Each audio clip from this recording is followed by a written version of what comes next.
Good morning, how are you? I hope you are fine. आज हम discuss करेंगे competent host के बारे में और वो मेथड जिससे हम रिकॉम्बिनेंट डीएनए टेक्नोलॉजी से जो हमने आरडीएनए प्रिपेयर किया है इसको हम होस्ट में इंट्रोड्यूस कैसे करते हैं, इंजेक्ट कैसे करते हैं। क्योंकि जब हम आरडीएनए को किसी डिज़ायर्ड होस्ट में इंजेक्ट कर देंगे उसके बाद में ही उसमें ट्रांसफॉर्मेशन होगा और वो हमारे रिकॉम्बिनेंट डीएनए को एक्सेप्ट करेगा। तो इस लेक्चर में और प्रेजेंटेशन में हम सीखेंगे सभी प्रोसेस को। और मैं हूं D Bhawani Singh, PGT biology. I will try my best to explain this concept to you. I hope you will like it. अच्छा, सबसे पहले तो हम लास्ट टॉपिक्स में हम डिस्कस कर ही चुके हैं कि हम आरडीएनए कैसे प्रिपेयर करते हैं। ओके, आप जानते ही हैं कि इस प्रोसेस से हमने एक डिज़ायर्ड डीएनए फ्रेगमेंट को एक वेक्टर के डीएनए के साथ ज्वाइन कर दिया और फाइनली जब हम इस आरडीएनए को किसी होस्ट में ट्रांसफ़र करते हैं तभी हमारा फाइनल गोल अचीव होगा और जो हम चाहते हैं वो प्रोसेस कंप्लीट होगा, बायोटेक्नोलॉजी के स्टेप्स हैं वो अचीव होंगे।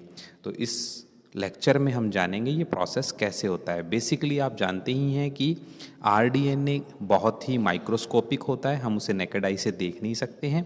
सेकंड थिंग, बैक्टीरियल सेल्स है चाहे प्लांट सेल है, ये भी माइक्रोस्कोपिक होती हैं। तो इनमें इंजेक्ट करना भी एक बहुत ही ज़्यादा हमारे लिए डिफ़िकल्ट प्रोसेस है, बट हमारे पास कुछ मेथड्स हैं बायोटेक्नोलॉजिकल जिससे हम इस आरडीएनए को एक कॉम्पिटेंट होस्ट में इंजेक्ट कर सकते हैं। चलिए देखते हैं कि ये कॉम्पिटेंट होस्ट क्या होते हैं।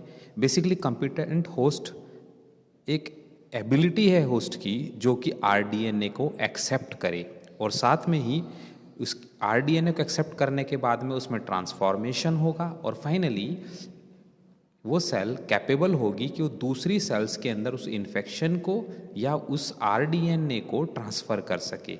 तो तभी हमारा रिकॉम्बिनेंट डीएनए टेक्नोलॉजी का जो स्टेप है ये कंप्लीट होगा। चलिए हम जानते हैं नेक्स्ट स्टेप पे कि आरडीएनए को हम एक कॉम्पिटेंट होस्ट में कैसे इंजेक्ट करते हैं। अच्छा, हमारे पास फर्स्ट ऑफ ऑल ये जानना ज़रूरी है कि हमारा कॉम्पिटेंट होस्ट कौन है। ये होस्ट की एक एबिलिटी है जो कि हमारे आरडीएनए को एक्सेप्ट करता है। Competent host is the ability of host which can accept the recombinant DNA और rDNA and capable to transfer rDNA infection and transformation other host cell और वेक्टर। ठीक है, तो ये कॉम्पिटेंट होस्ट की डेफिनेशंस हैं, एग्जाम में 1 और 2 मार्क्स में पूछी जा सकती है। प्लीज़ आप इसको नोट कर लें और इसका स्क्रीनशॉट भी ले सकते हैं। साथ में आपको जानना होगा कि हमारे पास में बेसिकली 2 मेथड्स हैं जिसके द्वारा हम आरडीएनए को हम एक कॉम्पिटेंट होस्ट में ट्रांसफ़र कर सकते हैं। First method is called chemical method जिसमें हम कुछ केमिकल्स को यूज़ करेंगे। ओके, और सेकंड मेथड में कुछ फिजिकल मेथड हैं जिसमें हम फिजिकल मेथड्स के बारे में डिस्कस करेंगे हमारी नेक्स्ट स्टेप्स के ऊपर। आप इसे नोट कर सकते हैं, बहुत ही इंपॉर्टेंट पॉइंट्स हैं। हमेशा केमिकल मेथड्स से और फिजिकल मेथड्स से 3 मार्क्स का क्वेश्चन अराइज होता है, तो please keep in mind for your exam point of view and board exams.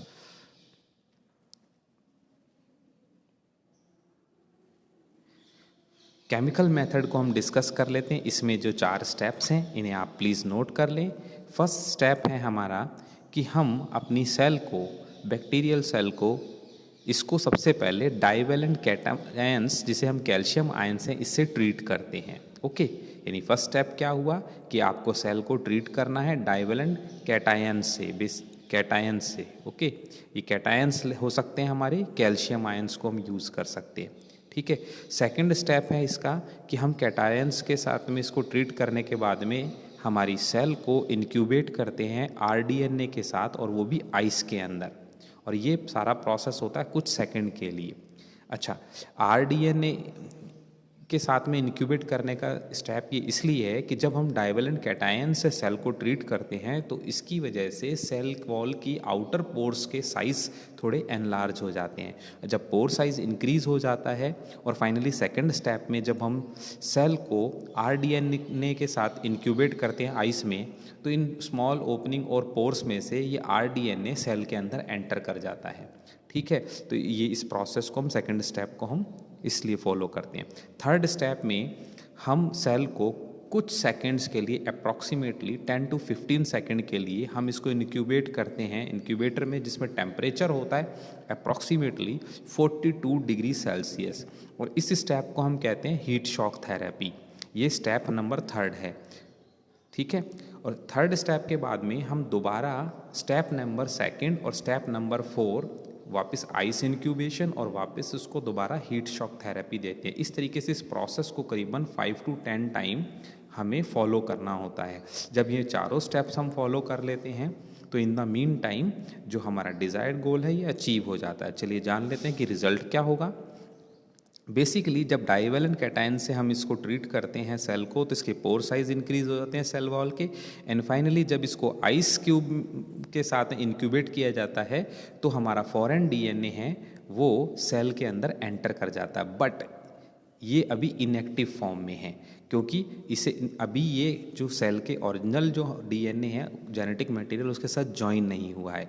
Now अब हम इसको अगर हीट शॉक थेरेपी देते हैं तो फाइनली जो ओरिजिनल सेल डीएनए है वो डैमेज हो जाएगा, डीनेचर्ड हो जाएगा। और फाइनली जब इसे वापस आइस क्यूब इंक्यूबेशन करेंगे तो इसमें डीएनए का कुछ रिपेयर स्टार्ट होगा।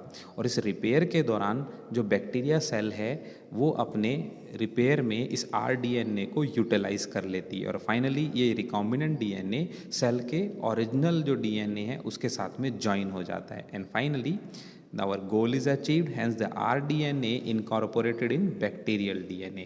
मतलब इस तरीके से जो rDNA है बैक्टीरिया के सेल के ओरिजिनल डीएनए के साथ ज्वाइन हो जाएगा और हमारा रिकॉम्बिनेंट डीएनए टेक्नोलॉजी का जो प्रोसेस है वो कंप्लीट हो जाता है और कॉम्पिटेंट होस्ट उस rDNA को एक्सेप्ट कर लेता है। तो ये था केमिकल मेथड। आप इस पेज का स्क्रीनशॉट ले सकते हैं और इन स्टेप्स को आप प्लीज़ नोट कर लीजिए, एग्जाम पॉइंट ऑफ व्यू से ये बहुत ही इंपॉर्टेंट पॉइंट्स हैं। चलिए मूव करते हैं फिजिकल मेथड में। फिजिकल मेथड में हमारे पास 2 स्टेप्स हैं। पहला स्टेप तो है माइक्रो इंजेक्शन मेथड। ये हम एनिमल सेल्स के लिए यूज़ करते हैं। इसमें डायरेक्टली आरडीएनए को एक माइक्रो इंजेक्शन की हेल्प से सेल के न्यूक्लियस में इंजेक्ट किया जाता है और इस तरीके से आरडीएनए सेल के न्यूक्लियस में एंटर कर जाता है। ये बिल्कुल फिजिकल प्रोसेस है। ये हमें माइक्रोस्कोपिक मेथड है जिसको यूज़ करते हुए सोफिस्टिकेटेड टेक्नोलॉजी को हम इसको अचीव करते हैं। साथ में हमारा सेकंड स्टेप है जिसे हम कहते हैं जीन गन और बायोलिस्टिक मेथड। इसके लिए हम प्लांट सेल्स के लिए ये मेथड को हम यूज़ करते हैं। तो ध्यान रखना है हमें, माइक्रो इंजेक्शन मेथड हम एनिमल सेल्स के लिए यूज़ करते हैं और जीन गन बायोलिस्टिक मेथड्स हम प्लांट सेल के लिए। इसमें क्या होता है, जो सेल है इसके ऊपर हम हाई वेलोसिटी माइक्रो पार्टिकल्स होते हैं गोल्ड और टंगस्टन के, इससे जो कि डीएनए मॉलिक्यूल से कोटेड होते हैं उसकी बम्बार्डमेंट करते हैं प्लांट सेल पे। क्योंकि जब गोल्ड और टंगस्टन पार्टिकल जिनके ऊपर डीएनए मॉलिक्यूल का कोट है जब ये बम्बार्डेड किए जाएंगे तो ये प्लांट सेल के अंदर स्पीडली जाते हुए न्यूक्लियस में एंटर कर जाते हैं और फाइनली इस तरीके से आरडीएनए प्लांट सेल के न्यूक्लियस में एंटर कर जाता है। तो यही 2 मेथड्स हैं। फर्स्ट हमारा माइक्रो इंजेक्शन जिसमें डायरेक्टली आरडीएनए को न्यूक्लियस में इंजेक्ट किया जाता है और फॉर एनिमल सेल। और सेकंड मेथड है हमारा जीन और बायोलिस्टिक जिसमें हम प्लांट सेल के लिए यूज़ करते हैं। डीएनए मॉलिक्यूल का कोटिंग किया जाता है गोल्ड और टंगस्टन पार्टिकल्स पे और फाइनली इनकी बम्बार्डमेंट की जाती है प्लांट सेल पे। So these are the 2 method we have discuss in physical method. I hope you like it. Please note down for your exam point of view. So, if you like this presentation, please like and share. I am D. Bhavani Singh, PGT Biology. Till then, bye bye. Take care.